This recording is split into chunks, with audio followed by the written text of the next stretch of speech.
Bam just scored 83 points in a game, breaking Kobe's 81 and just behind Wilt's 100. It sucked to watch. The Heat were up 30 and Bam still playing 42 minutes, stat padding. They're forcing it to him every possession. They're triple teaming and somehow still fouling Bam. He shot 46% from the floor, the first player to score 70 on below 50% shooting. He attempted 43 free throws, by far the most ever in a game. Miami was supposed to do all this gimmicky stuff. This is a cool, crazy thing to see. We have no footage of Wilt's 100-point game. He was grabbing his teammates' shots out the air and putting them back in to go along with him stat padding in a blowout as well. For Wilt, the Warriors, his team, were intentionally fouling Wilt to get him to 100, like that 100-point game was inflated. The pace, the amount of possessions they played, and had more possessions to score in the 60s was so bad, so much so that Wilt's 50-point per game season is actually like 30 per game today. That's how inflated it was. Wilt shot 63 shots from the floor and 32 free throws in his 100-point game. Wilt's team was fouling the opposing team so they could get the ball back, and they were feeding Wilt over and over again.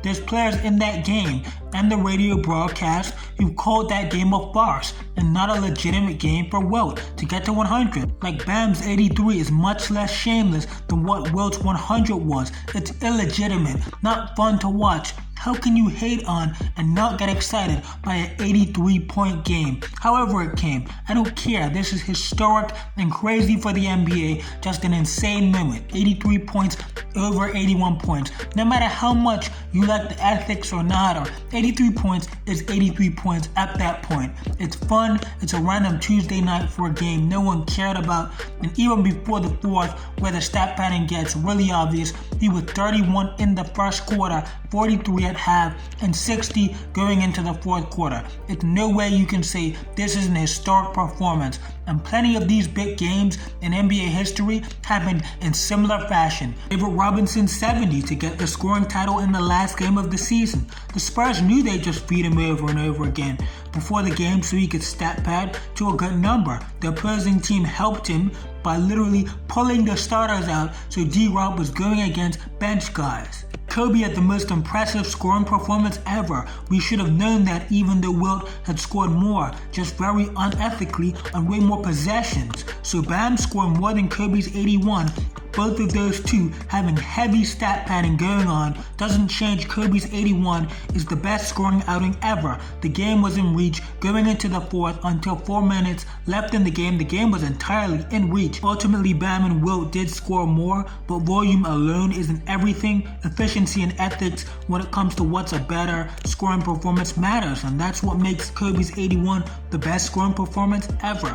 But just a cool, fun record when people stat padded and did this throughout NBA history, the same kind of thing that Bam just did, aided their games in an unethical way. In previous eras, people just sat there and celebrated it because it's cool, it's fine, it's not a big deal. It's just a cool thing to see someone drop 83 points or 70 whatever points. Some just fascinating stats. Bam has 83 in a game before Kevin Durant has 60. Bam is the lowest points per game in a season to score 70 ever. Such an unlikely player to top Kobe's 81. A defensive big who doesn't even average 20. Tyler Hero and Norman Powell average more points on the Miami Heat this season than Bam does. That's just the craziest part. First quarter he had 31. He was 6 points off Clay's record, 37 points in a quarter. Dwight and Shaq with 39 free throw attempts each was the record in a game. Bam yesterday had 43 free throw attempts, and Bam's 36 made free throws is also an NBA record. His 7 of 22 from 3 at the end, he was launching threes, just chucking, really forcing it to that 83. Before that, the percentage from 3 was a lot better, but Bam overall in that game was too shy of the most threes attempted in a game ever with his 22 attempts, 2 off Clay's record 24. Most threes plus free throws attempted in a game, James Harden's number 2 with 45, Bam's number 1 with 65. Bam doubled his previous career high of 41 and his season scoring average this late in the season literally jumped a whole point from 18.9 to 20. Just ridiculous stuff. I think it was super cool to witness. I can't hit on a game like this. 83 points is 83 points. I don't care. On to Tatum's return for Boston. With Tatum back, Boston are the second best team, second favorites to OKC to win the championship. Even if Tatum is 75%, they'll smoke the East. Like the balance on both sides of this team where they don't have the Spurs' offensive problems or Denver's defensive problems. The balance of this team is crazy. Jaylen Brown is overrated. MVP for a below average efficiency scorer this year with slightly above average defense. If you actually watch an average passer, like he's maybe around the top 20 level this season, nothing more. Even a K was at near a top 10 level, but MVP conversations for a top 10 level player, if that, probably more near a top 12 level, doesn't make sense to me if there's so many players clearly playing better. My top 10 would be Shai 1, Jokic 2, Giannis 3, Wemby 4, Luka 5, Kawhi 6, a healthy Tatum slots in at 7, 8, and Steph 9, and then 10, Kevin Durant. So I think a healthy Tatum is the most versatile player in the NBA. Top 10 to 15 scoring value, playmaking, and defensive value all in one. The amount of different positions and players he can guard and the ways he can score offensively, the amount of ways he's just lacking that truly special all-time trait, but still comfortably top 10 in the league when healthy. The versatility of Jason Tatum is a superpower. It's his superpower. Moving on, Shai's the best in the world. OKC are going back to back. OKC without Jada would still be my favorites. Like they're a future dynasty that's so much better than everyone else. Shai is the best in the world, surpassing Jokic. He should be back-to-back MVP, this time unanimously. He's iced 3 straight games with step-back threes, Warriors, Knicks, and then twice versus Denver, the go-ahead step-back 3, and then game-winning step-back 3. 44% on step-back 3s this season, nearly 60% on step-back 2s. Shai, GOAT-level regular season scoring Shai, has broken the record for the most straight 20-point games in NBA history. Truly Michael Jordan level scoring in the regular season. 2016 Steph level stuff. He has the highest scoring floor in the regular season I have ever seen of anyone ever. All-time driving, better than Kevin Durant mid-range shooting this season. Double-digit free throws per game at 90%. Again, 44% on step-back threes on the season. 2016 Steph level efficiency.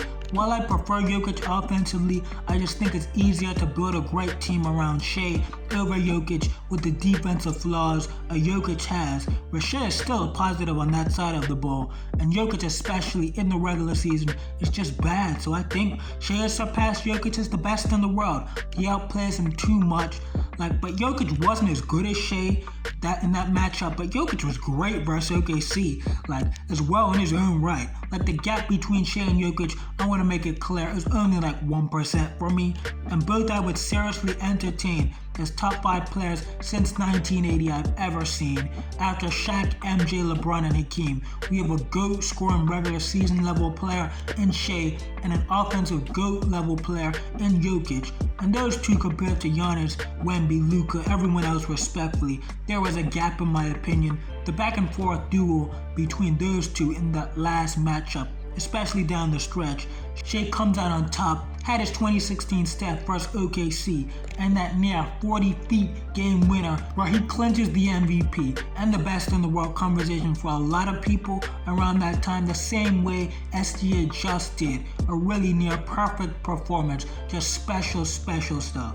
Shifting gears, Wemby is at a top 2 to 3 regular season level this season, only clearly behind Shai. 30 a game per 36 minutes with near GOAT defense. Wemby would be viewed higher if he wasn't on a minutes restriction, and playing the minutes to average an efficient 30 really is what he's doing on a per minute basis. And I think Wemby will drop in the playoffs versus elite playoff physicality. His first time in the playoffs, teams get to swarming. I think offensively he'll struggle a bit, but based on regular season performance, I think Wemby is top 3 in the world to me. 2026 current Kawhi, to me, is better than Toronto Kawhi, who was considered the best in the world. In my opinion, right now, Kawhi is arguably top 5 in the world. I trust Kawhi in the playoffs more than Wemby. So when it matters, I should technically have Kawhi like number 4 in the world over even a Luka based on playoffs. When it really matters most, the mid-range scoring floor is so reliable. The passing skill, 3-point volume is the best of Kawhi's career, maybe the best regular season of his career. I think Kawhi has been that good, just amazing. But last take of the day, Cooper Flagg is as talented as Luka Doncic was. The trade wasn't that bad. AD getting injured, causing the Mavs to be so bad, so much so they were in the lottery, and then lucking into Coop made the trade not that bad. Cooper Flagg is as talented as Luka was.